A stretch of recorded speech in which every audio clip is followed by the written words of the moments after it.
Olá, amigos. Esta é mais uma temporada do programa Livros que Iluminam, da FEB TV.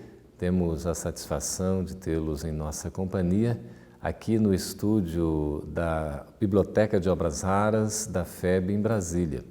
Hoje estamos recebendo a presença do Hélio Blume, que é diretor da Federação Espírita Brasileira e coordenador do estudo aprofundado da doutrina espírita. Hélio, seja muito bem-vindo. Olá, é uma satisfação estar com todos vocês, que nós possamos nessa nossa conversa aqui conseguirmos atender as expectativas de vocês, falando sobre essa doutrina e, acima de tudo, sobre o estudo aprofundado dessa doutrina espírita que muito nos encanta. Hélio, o que significa exatamente estudo aprofundado? Por que essa denominação? A ideia inicial foi criar um espaço, um curso, onde se pudesse complementar os estudos do EGE e da própria mediunidade de uma forma um pouco mais aprofundada. Então, esse curso, quando ele começou com temas cujo objetivo era aprofundar esses temas e fazer com que, nesse aprofundamento, pudesse ter elementos que colaborassem com a melhoria daqueles que estavam estudando. E aí depois, esses temas foram se ampliando e foi se constituindo nos 5 livros, e eles, então, acabaram, em função disso, sendo o aprofundamento mais que a gente diz na questão da reforma íntima do próprio indivíduo. E, na verdade, com os 90 e poucos capítulos que fazem parte da série, a gente tem alguns que acaba conseguindo aprofundar um pouco mais, outros nem tanto. Mas, de qualquer forma, o objetivo maior é aprofundar o estudo da doutrina espírita. Então, esse material é constituído de praticamente 5 volumes. São 5 volumes, e quando nós começamos, em 2002, eram inicialmente só 2 volumes. A ideia era criar um primeiro momento onde se falasse um pouco mais sobre o pensamento religioso, a evolução dele na humanidade, e um segundo momento onde se falasse das filosofias e ciências espíritas. Depois, esses volumes foram se ampliando e se transformaram nos 5 volumes que constituem hoje o programa de estudo. É um programa de estudo com 5 volumes. E qual é a duração, Hélio? Cada volume tem um tempo específico para o estudo? Nós, desde este ano, 2014, nós iniciamos o estudo que a gente chama de modular, fazendo com que um livro seja estudado ao ano. Ou seja, então nós temos 5 turmas funcionando, cada uma com a duração de 1 ano, e que abrange, obviamente, esses 5 livros. Então, há uma compilação desses temas em alguns momentos. Em alguns livros desses, nós até juntamos, por exemplo, 2 temas ou 2 aulas para fazer com que eles sejam atendidos dentro deste ano. Então, a qualquer momento, o indivíduo pode ingressar nesse estudo. Como ele se repete cada ano na forma modular, ele pode ingressar e no ano seguinte complementar algo que, se for necessário. Essa ideia do estudo aprofundado poderia nos levar ao entendimento de que há pré-requisitos para se chegar a se matricular, por exemplo, a se organizar para fazer esse estudo aprofundado? A sua ideia está certa. Na medida que exige um certo conhecimento da doutrina, a gente espera que o indivíduo tenha um conhecimento básico dessa doutrina. Que ele tenha feito o EGE, por exemplo, estudo sistematizado da doutrina espírita, e tenha estudado algum curso de mediunidade. Desta forma, ele vai ter uma base para fazer com que o seu próprio entendimento e a sua colaboração, já que as aulas são bastante interativas, possa fazer com que haja um aprofundamento maior dos próprios temas ali abordados. Você falou em interatividade nas aulas, Essa participação, os encontros, as reuniões, como é que é exatamente a metodologia de trabalho, Hélio? Como são temas diversos, nós contamos com um grupo de monitores que tem as suas características. E eles desenvolvem essas características e procuram fazer com que a abordagem desses temas seja bastante contextualizada, Busque-se fazer um resgate, diríamos, histórico, uma compreensão do que está escrito, do que é estudado, mas, acima de tudo, a contextualização para que ela permita a esse participante, no caso, e contextualizar o que ele está estudando com a própria vivência atual dele. Hoje nós temos a aplicação do estudo aprofundado da doutrina espírita na FEB, em Brasília, e temos também em diversos outros estados, nas federativas, nos centros. Como é que é isso? Esse estudo ele tem se expandido ao longo do movimento espírita brasileiro. A maioria das pessoas que começaram há cerca de 5, 6 anos atrás, com estudo ainda das duas obras iniciais que nós comentamos, mas hoje nós já temos algo assim como 2/3 das nossas casas espíritas fazendo o estudo já da forma atualizada, né, com as 5 obras, fazendo com que os seus participantes possam se integrar com esses aspectos da doutrina espírita. Em termos de estudo, a gente poderia dizer, Hélio, que é uma espécie de sequência ao estudo sistematizado da doutrina espírita e também ao estudo de educação da mediunidade. Sim. Aqueles temas, né, bastante comuns e básicos, Deus, universo, matéria e fluidos, né, na verdade eles nem estão nessa obra porque se considera que o indivíduo já tenha conhecimento disso. E nós começamos então, por exemplo, no livro 1, que tem como título Cristianismo e Espiritismo, fazer uma correlação, essa obra aqui, fazer uma correlação da evolução do pensamento religioso ao longo da nossa humanidade. E aí, obviamente, aqueles que se interessam pelos aspectos religiosos e que têm conhecimento desses temas chamados básicos, ele tem uma facilidade maior para compreender a evolução desse próprio pensamento, né, pelo ser humano. Nesse caso aqui, ele está falando desse primeiro volume, né, que é o estudo aprofundado da doutrina espírita, Cristianismo e Espiritismo. Por que logo tratar do cristianismo num estudo aprofundado, logo nesse primeiro volume? A ideia lembrando a Emmanuel, buscar o resgate das nossas lembranças do Evangelho essencial, do Evangelho primitivo, né, em nossos espíritos. Então, desta forma, o que tem acontecido? Pelo fato dele trazer, nos momentos iniciais, as religiões até chamadas não cristãs, ele permite que haja uma compreensão, né, de como que o homem vem evoluindo, começando por essas religiões chamadas não cristãs e que evoluam para o cristianismo. E aí busca-se, neste cristianismo, exatamente focar nesses temas que são chamados essenciais, buscando o resgate do cristianismo primitivo, né, com o Evangelho do Cristo. Eu estou vendo aqui no sumário, Hélio, desse primeiro volume, que é o Cristianismo e Espiritismo, antecedentes do cristianismo, é aquela abordagem histórica que você estava se referindo, não é isso? A evolução do pensamento, as religiões não cristãs, o judaísmo, Moisés, para depois entrar propriamente no cristianismo. Ok. E aí, no cristianismo, a ideia é exatamente nessa abordagem inicial nós termos noções e aprofundarmos noções sobre aqueles personagens que foram importantes, como, por exemplo, Maria, mãe de Jesus. Conhecer vários aspectos desse personagem tão importante para a humanidade, venerada aí pelas diferentes religiões, mas nem sempre conhecida na sua profundidade como espírito que ajudou nas condições iniciais deste cristianismo. Cada encontro, basicamente, é um roteiro. A estrutura aqui coloca-se como um roteiro. Nesse primeiro volume são 25 roteiros. Exato. São 25 roteiros. Se nós formos dividir as semanas que tem o nosso ciclo de estudos aqui na Federação e na maioria das casas espíritas, ele permite fazer o quê? Né? Então, seriam 25 encontros, 25 aulas, e que, obviamente, podem, pelo interesse dos participantes, fazer um desdobramento de um determinado assunto, por exemplo, como eu citei, Maria, e aí se estudar esse tema Maria em 2 aulas, por exemplo. Como nós podemos, há, por exemplo, uma parte interessante do cristianismo, que é o Ato dos Apóstolos, e ele pode ser desdobrado em 2 aulas, em 3 aulas, de acordo com a disponibilidade e o interesse do próprio participante da turma. Aqui trata, inclusive, do Apocalipse de João, Hélio. É um assunto bem curioso, né, que suscita assim, bastante dúvida para todos aqueles que nos acompanham, inclusive para nós mesmos, né? Apocalipse. Verdade.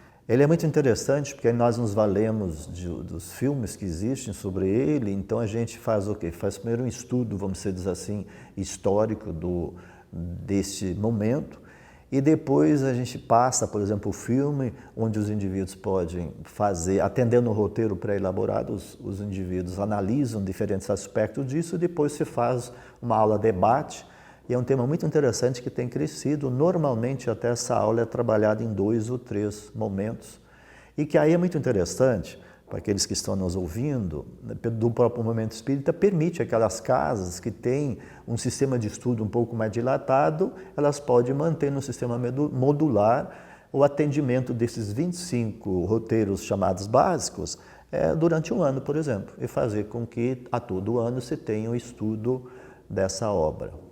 Hélio, como é que tem sentido assim, a participação dos integrantes, daqueles que frequentam o estudo aprofundado?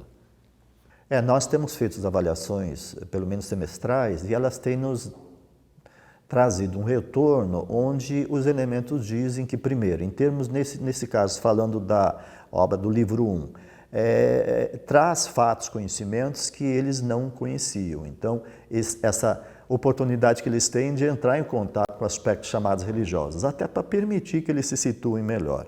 Mas a coisa fica evidente em todos os momentos, é que os elementos que são trazidos, não só nesse livro como nos outros, permitem o indivíduo fazer as suas reflexões a partir da contextualização, né, que é trabalhada em própria sala de aula, pedindo-se então sugestões, pedindo-se observações sobre experiências vividas que têm relação com os fatos trabalhados ou estudados, e aí normalmente a observação dos nossos participantes é de que realmente eles estão conseguindo fazer com que a reflexão lhes traga elementos positivos para a sua evolução. Muito bem, estamos conversando com Hélio Blume, que é diretor da FEB. Nós vamos para um breve intervalo e estaremos de volta daqui a pouco. Permaneça conosco, por gentileza.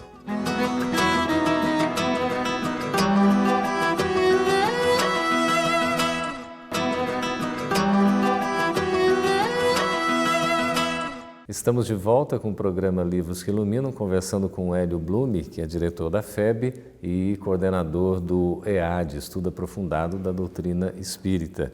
Falamos sobre o primeiro livro desse EAD, desse Estudo Aprofundado, que é exatamente abordando a relação entre cristianismo e espiritismo. E essas informações a gente pode encontrar na própria 4ª capa da obra do Estudo Aprofundado aqui no livro 1. E apresenta 25 roteiros com sugestões de textos, atividades e reflexões para conhecer religiões que se entrelaçam e princípios espíritas que surgem aos olhos da humanidade desde o início dos tempos. Totalmente revista e ampliada, conforme o Hélio estava nos colocando, de 2 volumes, agora nós temos 5 volumes ao total. Esta é uma nova edição que chega ao público para continuar a missão da divulgação do Espiritismo por meio do conhecimento, compondo uma das mais respeitáveis propostas para estudos da doutrina espírita e da palavra do Cristo. Pois é, esse é o primeiro volume, é o livro número 1, mas a gente tem a sequência do estudo aqui com o livro 2 e o livro 3 tratando de um mesmo tema, não é isso? Você poderia, por gentileza, falar um pouquinho a respeito para nós? Ok. No segundo livro e no terceiro livro, nós temos os ensinos e as parábolas de Jesus. E aí foi feito um levantamento, por exemplo, de mais ou menos 60 parábolas, e elas são trabalhadas não numa sequência cronológica, mas uma sequência que permite o indivíduo, aos poucos, ir se aprofundando em conhecer os ensinos do Cristo através das suas parábolas. E o que nós temos notado é que, obviamente, como a parábola é atemporal, faz com que em cada uma das turmas, né, o indivíduo tenha a oportunidade dele se situar, dele contextualizar e de ele buscar o entendimento ou a compreensão chamada íntima ou própria do que aquela parábola lhe significa. E tem trazido uma riqueza muito grande, tem colaborado na melhoria dos nossos participantes e de todos nós que estamos envolvidos com o curso. Ao falar por parábolas, Hélio, Jesus utilizava toda uma simbologia até mesmo comparando com os atos comuns da vida das pessoas da época em que Jesus esteve conosco, e também tomando alguns exemplos cotidianos. Como é que é vista essa questão da parábola nos tempos atuais? Como é que a gente traz aquele passado de praticamente há 2000 anos para o presente em pleno século XXI? Ok. O Cristo, na sua profunda sabedoria, né, quando ele fala por parábola, ele usa elementos do próprio cotidiano da sua época, né, que estão envolvidos com questões de comportamento, questões de relacionamento entre as pessoas, família, amigos, e isso nos permite contextualizar, trazer aos nossos tempos e no exercício, por exemplo, de reflexão, tentar fazer um contraponto, tentar imaginar como é que seria essa palavra dita por Cristo nos tempos atuais. Isso permite a cada um de nós, a cada um dos participantes, fazer, vamos dizer assim, a sua compreensão. E aí ele consegue, então, a partir de situações chamadas, como bem falar, situações chamadas cotidianas, se consegue trazer isso à luz dos tempos atuais e permitir que o indivíduo consiga entender toda a amplitude das expressões tão sagradas do Cristo e que são atemporais e que são trazidas pelas suas parábolas. As parábolas sempre trazem um conteúdo moral, Hélio? Com certeza, né? A gente percebe que ele tem sempre uma preocupação, existe sempre um fundamento maior, né? Por exemplo, a parábola do samaritano, a ideia dele era focar a necessidade da caridade, o envolvimento, a possibilidade que ela abre e, ao mesmo tempo, que de uma forma atemporal, ele nos mostra o comportamento de todos nós, simbolizados pelo religioso, que está preocupado com o escrito, com o texto, simbolizado com aquele indivíduo que está no corre-corre, está, né, bastante acelerado nos seus afazeres, e ele vai nos contextualizando e, por exemplo, o fundamento, o objetivo maior dessa parábola acaba sendo a caridade, como ele faz com todas as outras parábolas. Essa questão da caridade é um tema que continua atualíssimo, não? Com certeza.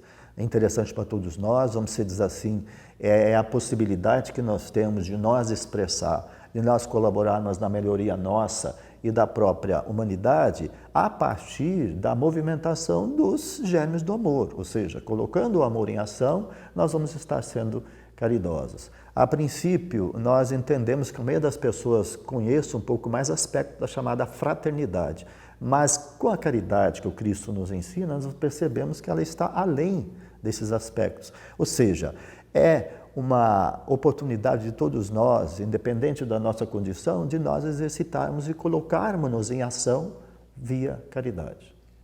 Hélio, se esses conceitos estão além, porque atemporais, sempre a gente tem algo que aprender, nós poderíamos afirmar que os nossos comportamentos ainda estão aquém do que deveriam estar em termos dessas virtudes? Essa tem sido uma das principais conclusões. A cada semestre, quando nós fizemos uma avaliação dos nossos participantes, exatamente isso. Eles percebem que existem aspectos que não estavam sendo bem conhecidos, outros que não estavam sendo bem valorizados, e eles sentem, como nós sentimos a cada momento que nós nos envolvemos com esses ensinos, que a gente insiste em chamar sagrados, porque são realmente luz, ele nos permite a contextualização, a nossa reflexão, o nosso posicionamento como indivíduos que estamos nessa estrada da evolução. Em termos de conteúdo, a gente vê aqui no livro 2, na sua primeira parte, né, tem o livro 2 e o livro 3 que tratam dessas parábolas e ensinos e parábolas de Jesus. Aqui fala logo no roteiro 1, Hélio, sobre a doutrina espírita e o evangelho. É importante fazer essa conexão entre o espiritismo e o evangelho de Jesus? Por quê? Com certeza, a ideia é exatamente buscar atender a expectativa e fazer os indivíduos compreenderem, aqueles que ainda não entenderem, de que nós temos a possibilidade, com a terceira revelação, que é a doutrina espírita, de fazer o resgate do evangelho do Cristo. Mas de uma forma assim revivida, de uma forma assim mais compreendida, que atenda aos nossos aspectos chamados racionais e colabore para a melhoria dos nossos sentimentos, para a evolução, né, dessa condição, diríamos, né, do amor em nós, que é a nossa grande dificuldade. Então, é, na verdade, um elemento importante para a nossa chamada evolução moral. A gente vê aqui também uma conexão entre as três revelações no Ocidente. A primeira com Moisés, a segunda com Cristo e a terceira propriamente com o Espiritismo. Com certeza. Nós temos no livro 1, né, uma aula sobre Moisés, que às vezes ela se desdobra em mais aulas, dependendo dos interesses, e que faz um resgate dessa segunda revelação. E depois, na terceira, nós iniciamos, no livro 2 e 3, nós iniciamos com a terceira revelação, procurando fazer essa ligação que nós temos sempre com o objetivo de reavivar os aspectos essenciais do Evangelho do Cristo. Quais são os critérios para o estudo e interpretação do Evangelho de Jesus? A gente sugere que os indivíduos não leiam de uma forma apressada, que as pessoas não leiam de uma forma assim muito rápida, mas que elas façam uma leitura reflexiva, uma contextualização. E o que Kardec já nos procurava lembrar, de que cada um de nós vai ter a sua oportunidade de fazer a compreensão da própria existência, do que é, da sua destinação, entrando em contato com o Evangelho do Cristo. E o que nós temos sentido, através do depoimento de vários participantes, é que com isso, com essas possibilidades, o Evangelho acaba, aos poucos, se transformando naquilo que a gente tanto almeja, um roteiro para nossas vidas. Mas não um roteiro conhecido de forma textual, mas um roteiro vivido e que a nossa grande expectativa fazer com que ele possa realmente se transformar nesse roteiro de nossas existências. Muito interessante isso que você fala, Hélio, do Evangelho ser um roteiro. É praticamente uma bússola, né, que aponta o caminho. Aí nós teríamos aquela questão da leveza, do fardo e da suavidade do jugo a que se refere o próprio Cristo. O Evangelho de Jesus seria exatamente nesse tom de dar a suavidade e a leveza? Aí eu já me permito falar um pouco da obra do livro 4, quando ele vai falar Espiritismo, na doutrina espírita, o Espiritismo consolador. A ideia é fazer com que o indivíduo sinta a consolação pela doutrina espírita. Então, nós sempre lembramos aos participantes que existe a possibilidade. A doutrina é consoladora. Ela deve nos dar as respostas que a gente precisa. Ela deve nos dar os elementos de transformação para que nós possamos ter uma melhor qualidade de vida, uma melhor compreensão da nossa própria existência e da nossa própria destinação. No caso é o que trata do Espiritismo e o Consolador prometido por Jesus. A gente vai ver um pouco mais detalhadamente esse livro 4 também. Aqui, Hélio, já quase encerrando o nosso segundo bloco, o tempo vai voando, que é impressionante. O assunto é tão interessante, amigo, eu pelo menos vejo assim e espero também que vocês que estejam nos acompanhando também vejam, porque a gente tem muita coisa para aprender nessa doutrina de luz, de consolação, é uma maravilha. Aqui trata dos ensinos diretos de Jesus e começa logo, Hélio, com as bem-aventuranças. Aquele cenário, né, da multidão buscando de uma forma ampla, uma multidão verdadeiramente dito, vários indivíduos, e ele olha aquele horizonte, olha aqueles irmãos, e pede ao Pai inspiração, e a inspiração vem na forma das bem-aventuranças. Uma série de indivíduos estudiosos nos dizem que se nós perdêssemos todos os escritos, ficássemos com as bem-aventuranças, nós teríamos elementos suficientes para as nossas reformas íntimas. É realmente um elemento muito rico e que permite mais uma vez a contextualização de todos nós. E o Cristo, na sua sabedoria, vou pedir licença para falar, por exemplo, da parábola, não vim trazer a paz, mas a espada. O Cristo, na sua sabedoria, ele procura contextualizar e lembrar que se nós raciocinássemos em termos de indivíduos eternos, porque muitas vezes nós sabemos que somos eternos, mas nós não conseguimos vivenciar e nós não conseguimos raciocinar como sendo seres eternos. Desta forma, como ele diz, as problemáticas de vocês ficariam diluídas se nós conseguíssemos viver verdadeiramente como espíritos eternos que somos. Com aquela possibilidade de sermos, então, não homens vivendo uma experiência terrena, vamos dizer assim, com as suas experiências espirituais, mas sim espíritos, a nossa verdadeira origem e destinação, tendo as suas experiências chamadas terrenas e que são tão rápidas em função, né, do tempo que nós temos de vida eterna. Muito bem, nós vamos continuar conversando com Hélio Blume, diretor da FEB, sobre esse assunto tão importante que é o estudo aprofundado da doutrina espírita. Vamos para um breve intervalo e voltamos daqui a pouquinho. Fique conosco, por gentileza.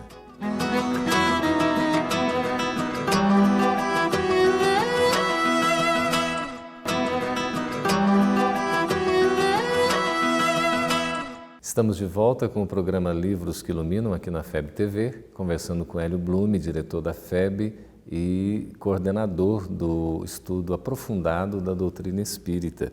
Estamos vendo aqui o livro 2 e o livro 3 do EAD, e esse livro 2, ele está dividido então nessas duas partes, que é o livro 2 e depois o livro 3. Trata dos ensinos e das parábolas de Jesus. É um estudo muito rico que traz os ensinos do Cristo para a atualidade, né, Hélio? E os participantes acabam conversando, discutindo sobre as parábolas, sobre os ensinos e tentando colocar isso no cotidiano das suas vidas. Com certeza. E o que nos deixa muito felizes é que, vamos dizer assim, como o estudo é sequenciado, é semanal, a gente percebe verdadeiramente que há uma contextualização chamada com o cotidiano. Então, por exemplo, uma parábola que de uma certa forma tem uma ligação com outra parábola, durante a semana vivenciada pelos nossos participantes, permite, né, essa compreensão mais ampliada, com essa riqueza, né, com os ensinos de Jesus trazidos na forma de parábola, permitindo essa chamada interpretação atemporal, atendendo às nossas necessidades a qualquer tempo. E a gente percebe então que elas verdadeiramente oferecem elementos para esse indivíduo resgatar toda a sabedoria do Cristo trazida na forma de suas parábolas. Então, a gente tem aqui o módulo 1, que são dividido em 6 módulos, né? Esse livro 2, primeiro fala da metodologia para o estudo do Evangelho, à luz da doutrina espírita, esse é o módulo 1. Depois o módulo 2 seria esses ensinos diretos de Jesus. O módulo 3, propriamente os ensinos por parábolas. O módulo 4, aprendendo com as curas. O 5, aprendendo com os fatos cotidianos. E o último, que é o 6º, aprendendo com os fatos extraordinários. Quando se fala aqui no módulo 4, Hélio, aprendendo com as curas que Jesus realizava era o que mais chamava a atenção das pessoas, não era? E a gente percebe os elementos contextuais da parábola, ser estudados de uma forma mais ampla, eles permitem que muitas vezes Jesus o fazia exatamente para chamar a atenção de todos aqueles que muitas vezes caminhavam pelas fileiras do desconhecimento ou da descrença. E não era só a cura material? Não. Com certeza ele fazia, quer dizer, nós temos aí vários tipos de cura, com a participação chamada mais direta do Cristo, com a participação dos Espíritos, né? E com aqueles elementos que muitas vezes ele pronunciava só uma palavra e fazia o resgate do próprio indivíduo, fazer com que esse indivíduo fizesse a sua autocura a partir de si mesmo, do reposicionamento. Interessante que em vários momentos ele diz, vá, né? Você está curado, vá e não peques mais, lembrando isso. Muito bem. E aqui a gente tem a cura da sogra de Pedro e dos endemoniados, num processo em que Jesus realiza verdadeiro trabalho de desobsessão. Ele conversava diretamente com os espíritos, Hélio. E entendendo a importância, por exemplo, dessa parábola no contexto da família do Pedro, de todos os elementos que estavam ligados a ele, Jesus já percebendo, né, quem era Pedro e a sua destinação, é muito interessante, porque é realmente um trabalho de desobsessão, um trabalho de intercessão do Cristo na conversa direta com os próprios espíritas, sugerindo os reposicionamentos, fazendo os esclarecimentos, colaborando para que também estes irmãos fizessem a sua compreensão e a sua reforma. Interessante que aqui no módulo 5, quando fala de aprendendo com os fatos cotidianos, fala de João Batista, que é imediatamente o precursor da vinda do Cristo. Até um capítulo muito bonito lá no livro no Boa Nova, não é, de Humberto de Campos, em que Jesus conversa com João Batista, eles ainda praticamente, né, se a gente pode dizer assim, numa espécie de pré-adolescência, e Jesus apontando, né, o horizonte, dizendo para João Batista que ele deveria ir antes, né, para abrir o caminho.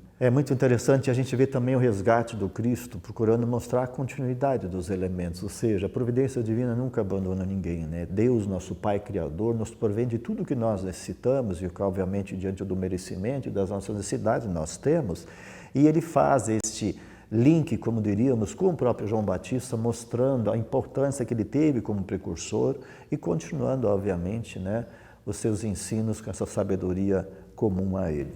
Nesse aprendizado ainda com os fatos cotidianos, Hélio, trata de Zaqueu, o publicano. Você entende Zaqueu como um dos maiores exemplos de transformação citados pelo Evangelho? Com certeza, e se nós contextualizarmos isso, a maioria de nós somos Zaqueu de alguma forma, vamos dizer assim. E aí nós temos essa possibilidade de parar, refletir, de analisar bem os posicionamentos, os vários elementos, os vários quadros que a parábola nos mostra e mostrar a grandeza do Cristo. Quando ele convida Zaqueu, e Zaqueu o compreende, consegue sentir e compreender ele acima de tudo com a alma, com o coração e obviamente decide segui-lo. É uma parábola que realmente nos leva a uma reflexão profunda e tem muito a ver com todos nós nos tempos atuais. Um desprendimento impressionante, né? Com certeza, e muito próprio para essas necessidades que nós temos, né? Vista em função das ocupações, atividades que o Zaqueu tinha, e é muito interessante isso.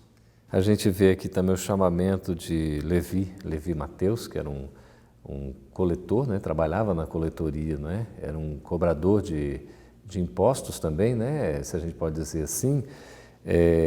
Pedro, André, João e Tiago Maior foram discípulos do Cristo, foram convocados, né, para aquele trabalho como os 12. Todos nós, Hélio, temos um pouquinho desses discípulos também, porque aprendizes do Evangelho de Jesus que somos? Com certeza.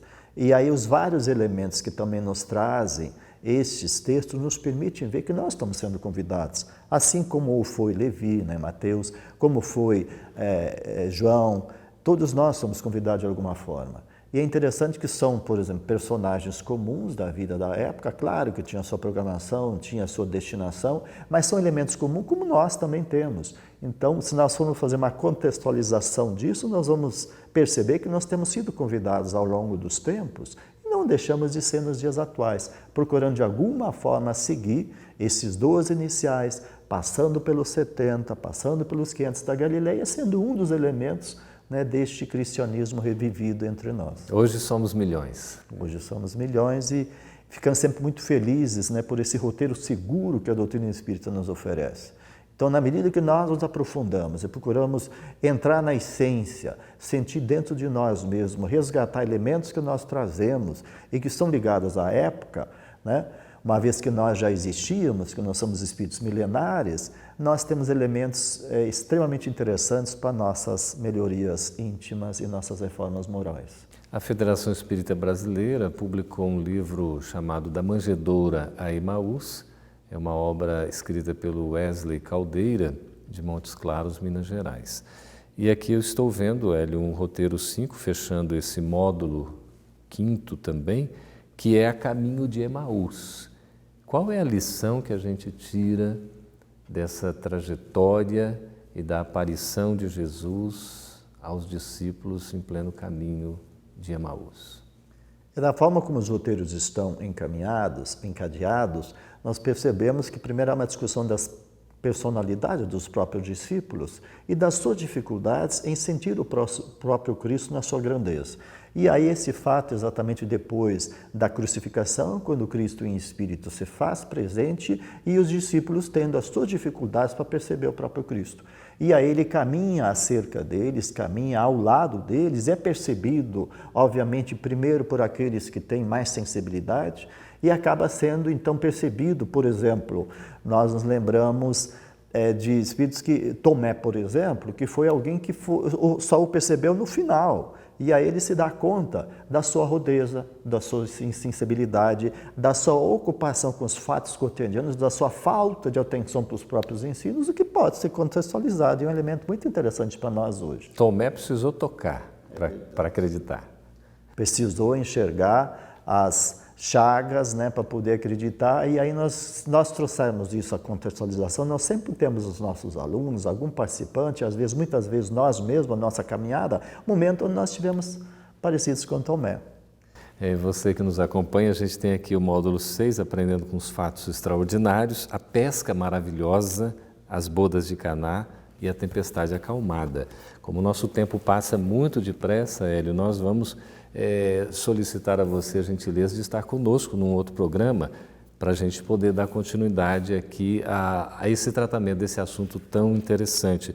Aqui na sequência, que é o livro 3, que fala ainda dos ensinos e parábolas de Jesus, a gente já fala das profecias, fala de várias parábolas também de ensinos diretos de Jesus, os ensinos por parábolas como o filho pródigo, os trabalhadores da vinha, os talentos, a parábola da figueira, Hélio, tanta coisa curiosa, interessante e que às vezes a gente inclusive fica em dúvida.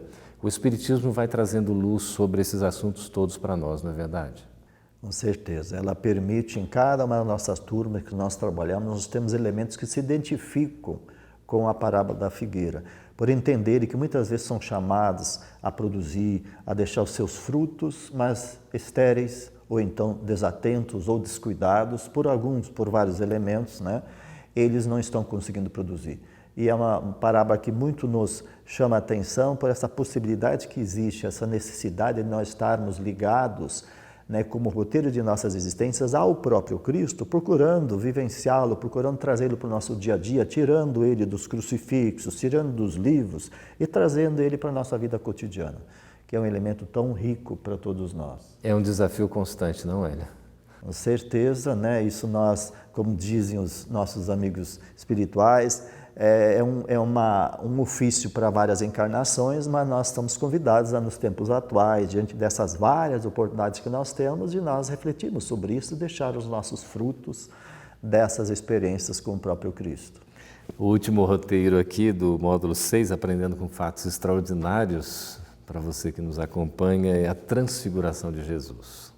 O que isso significa? O que isso nos traz nos dias de hoje? Fica o convite para a leitura, para o estudo inclusive, não é, Hélio? Que as pessoas podem frequentar o estudo aprofundado na Casa Espírita, nas federativas, próximo das suas residências, enfim. Procurem, se não conseguirem, podem adquirir as publicações, porque tem os roteiros muito bem estruturados para o nosso aprendizado. Agradecemos a presença de vocês que nos acompanharam, agradecemos, Hélio, especialmente a sua presença aqui e já o convidamos para darmos sequência aos outros livros do estudo aprofundado da doutrina espírita. Muito obrigado. Nós que agradecemos a oportunidade de poder colaborar e o que nos deixa muito felizes, né, com esses aspectos da doutrina espírita. Obrigado a todos vocês. Um abraço a todos e até a próxima edição do programa Livros que Iluminam aqui na FEB TV.